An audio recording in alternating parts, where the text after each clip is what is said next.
He never thought a simple bank statement would unravel his entire scheme, or that I'd be the one exposing him. But I kept every digital receipt, every secret email, and on one chilly December night, I used them all to orchestrate my family's downfall. Let me take you back to where it all began. Christmas in Philadelphia usually carries a certain magic. The streets draped in lights, the faint echo of carols on every corner, couples skating by the frozen fountains in Love Park. In my earlier years, I used to believe in that warmth with all my heart. I'm Dahlia White, the eldest daughter in a family that once felt like it was built on tradition and togetherness. But over time, I realized those traditions were just illusions. It started on a Christmas morning 2 years ago.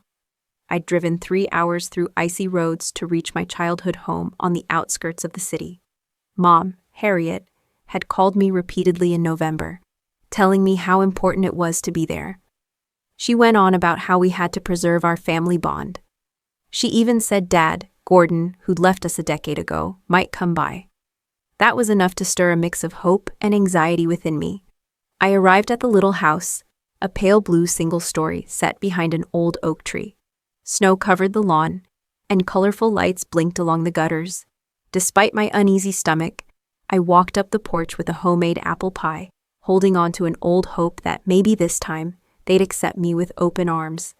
But the second the door opened, and my mother's cold, flat expression appeared, I knew something was off. My younger sister, Felicity, peeked over Mom's shoulder. Felicity is the family's golden child, the one who always knows how to charm her way into whatever she wants. She glanced at me, then at the pie, then rolled her eyes like I was bringing her a sack of trash rather than a holiday dessert. "You're late," she hissed. The gifts were already passed out. Those were the first words I heard from her. Not a Merry Christmas or thanks for driving 3 hours. Just an accusation, like I'd ruined her day simply by arriving. Her hostility stung. Mom let me inside, but it was a frigid welcome. There were voices in the living room, cousins, old neighbors, a handful of extended family. I braced myself, hoping the chill was just in Felicity's voice, not in everyone else's. But I was wrong. From the moment I handed Mom the pie, she never once looked me in the eye. Felicity kept throwing passive-aggressive comments about how I must think I'm above them because I was living downtown now. Working at a consulting firm, I tried ignoring the snipes, offering to set the table, unwrap presents for the kids, anything to be part of the day, but Felicity would slip in quick jabs. "We didn't ask you to help. We're managing just fine. Sure, you're not too busy for us." I noticed something else.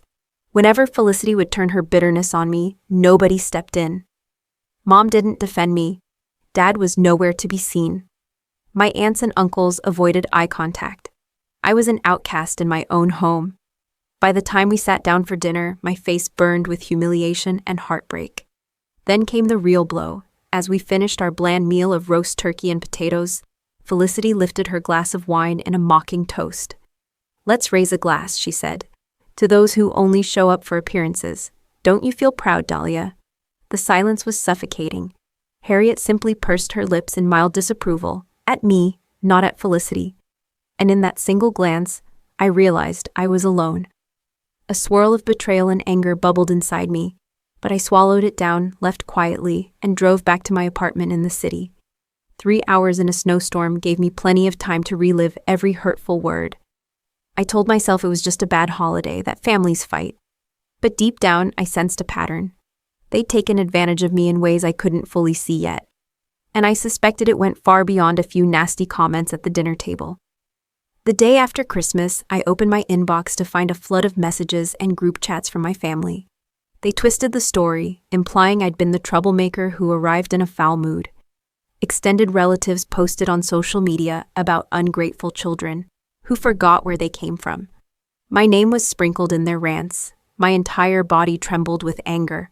I worked full-time. I often sent money to help Mom with her bills, loaned Felicity cash when her rent was due, yet they were painting me as this selfish monster. I decided to investigate my own financial records. Maybe it was paranoia, but something told me to check every credit card statement and bank transaction. Within a day, I uncovered what felt like a treasure trove of betrayal. A payday loan under my name, opened just 2 weeks prior. Authorized users I didn't recognize on one of my credit cards. quietly racking up debt. And guess whose email was attached to those statements? Felicity's. I was furious, but heartbreak overshadowed my rage. My own sister had committed identity theft, and it didn't stop there. Apparently, Mom was in on it too, forging some documents to help Felicity get a credit line they otherwise wouldn't qualify for. It was a horrifying revelation, like discovering an infestation behind your walls that's been eating away at the foundation of your home for years. Then it all clicked. The calls from Mom about bills being overdue, Felicity's sudden ability to buy lavish gifts while complaining she was broke, Dad, Gordon, calling me now and then, demanding that I do more for the family. They saw me as their personal wallet, and the second I tried to pull away, they attacked my reputation to keep me in line. I was raised to believe you never betray family, but they'd already crossed that line. Now, I just needed to decide how far I would go to defend myself. Step 1. Gather evidence. I compiled every suspicious transaction, screenshot every snide text implying I owed them. I saved images of Felicity boasting online about new shopping sprees. I documented Harriet's forged letters. Step 2. Secure my financial borders. I canceled old credit cards, closed joint accounts, and flagged all suspicious activity to my bank.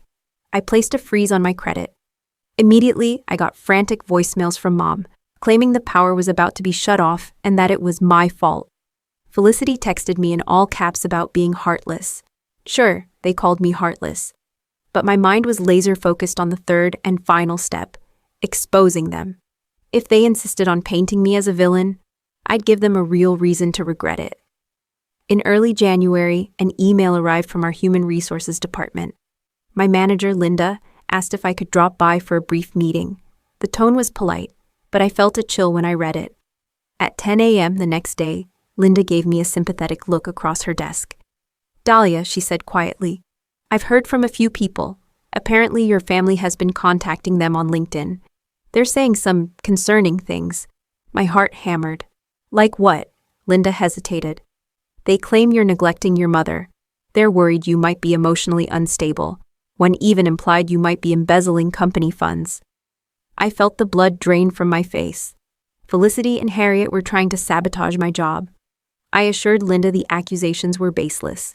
I showed her a fraction of the evidence. She believed me, but still, having your personal life dragged into the workplace is humiliating. That was the moment I realized they wouldn't stop until I was under their thumb again, or until I had nothing left.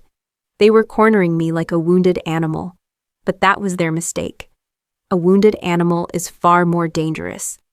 I took a risk that weekend, going to an attorney friend of mine, a no-nonsense woman named Taylor Wilson. I laid out everything: the identity theft, the forged signatures, the potential defamation. Taylor's eyes went round when she saw the bank statements. "Dahlia, this is serious. You have enough here to press charges, possibly enough for a civil suit too. Press charges against my own mother and sister." The thought made my stomach turn. But what alternative did I have? They were actively destroying my name, my finances, my peace. Taylor told me exactly how to proceed. File a formal report with the police, give them copies of the evidence, and cut all financial ties. She also suggested I keep a detailed record, every conversation, every threat. I felt like a secret agent, quietly building a case. A new tension pulsed in me each time I got a text or email from Harriet or Felicity. My phone became a weapon.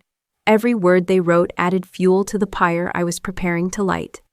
About 2 weeks later, Felicity banged on my apartment door late at night.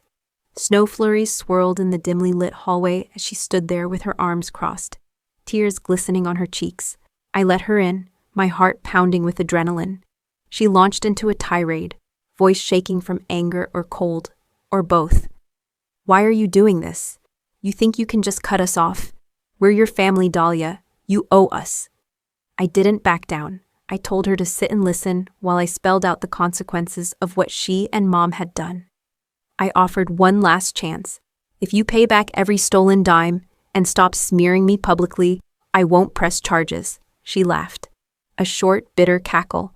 "Press charges on who? Your own mother and sister? No one will believe you." She left in a fury. I remember standing in the doorway, heart roaring in my ears, promising myself that I was done giving them second chances.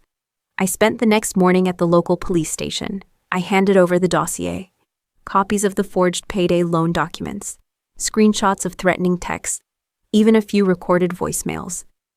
The officer who took my statement gave me a grave nod, saying they'd follow up. Then I went home to file official paperwork for a civil lawsuit against Felicity. I also named Harriet, since she'd participated in forging a signature or two.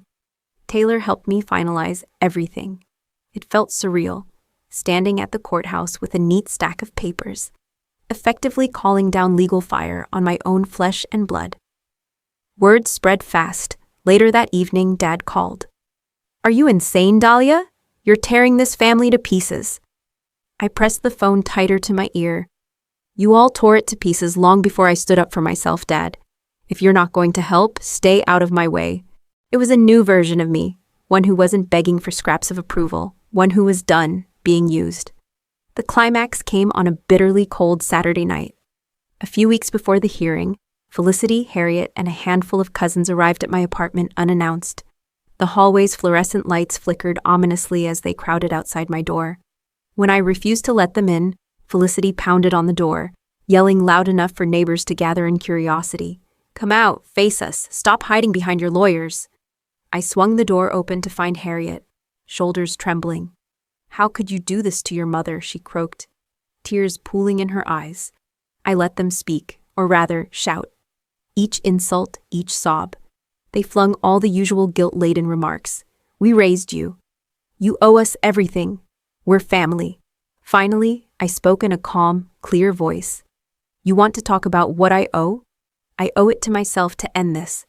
I held up the thick folder of documents, letting them see every piece of evidence I'd spent months collecting. "I have enough here to ruin you, legally and socially. You can either face the consequences of your actions, or you can keep screaming." Felicity's eyes flared. "You think you're so righteous, so perfect." "Stop," I snapped. "I'm not perfect, but I know right from wrong. You'll find that out in court." They stood there, stunned. My mother's face fell, her tears replaced by a look of exhausted defeat. "We never wanted it to go this far," she mumbled. But I'd heard too many excuses before. I stepped back inside my apartment, heart pounding. "Then you shouldn't have stolen from me," I said quietly. "You shouldn't have tried to destroy my life." I closed the door and locked it, leaving them in the silent corridor.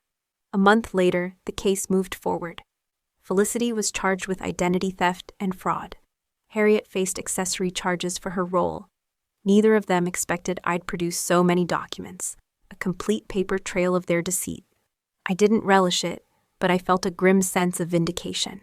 They thought I would crumble under the pressure of family loyalty. Instead, I turned their own lies against them. Dad never testified, though he sent me one last voicemail, saying he hoped I'd live with myself after destroying everything. For the first time, I realized I could. I absolutely could live with myself, because I finally valued my own worth. When Felicity's court date arrived, I attended, but I kept my distance. She avoided eye contact, shoulders sagging as she stood before the judge. She received a hefty fine and probation. Harriet, in a separate hearing, got a stern warning and mandatory community service, narrowly avoiding jail time. The aftermath rippled through the family. Old friends and relatives learned about the fraud, the identity theft, the secrets Mom and Felicity tried so hard to hide. Their perfect little facade crumbled. It was rumored Felicity lost her job. Harriet now had to rely on her own meager resources. As for me, I moved to a new apartment in a quieter neighborhood, not because I was running away, but because I wanted a fresh start, somewhere free of memories tied to years of emotional blackmail. I dove deeper into work, reconnected with friends I'd pushed away whenever my family demanded my time. And slowly, I felt like I was reclaiming my life. The anxious lump in my throat disappeared. My phone, once a source of dread, became just a regular phone again. In the end, revenge can come in many forms. Mine wasn't a dramatic showdown full of screaming. It was a calm, strategic choice to say, no more. Revenge was drawing a firm line and daring them to cross it. When they did, I made sure the consequences were swift and final. If there's one lesson I want you to take away from this, It's that family is defined by more than shared blood. Real family respects boundaries. Real family doesn't demand your soul in exchange for fleeting affection. And sometimes, walking away, or in my case, fighting back legally, is the only way to save yourself from people who'd watch you drown. Have you ever been used or betrayed by the very people who were supposed to protect you? Have you ever craved the moment you'd finally stand up for yourself? I want to hear your experiences in the comments below. If this story stirred something in you, if you've ever waged a battle you didn't think you could win, let's talk about it. And if you want more real, raw stories that pull no punches, hit that subscribe button and stay tuned. Because sometimes the hardest battles we fight are the ones at home.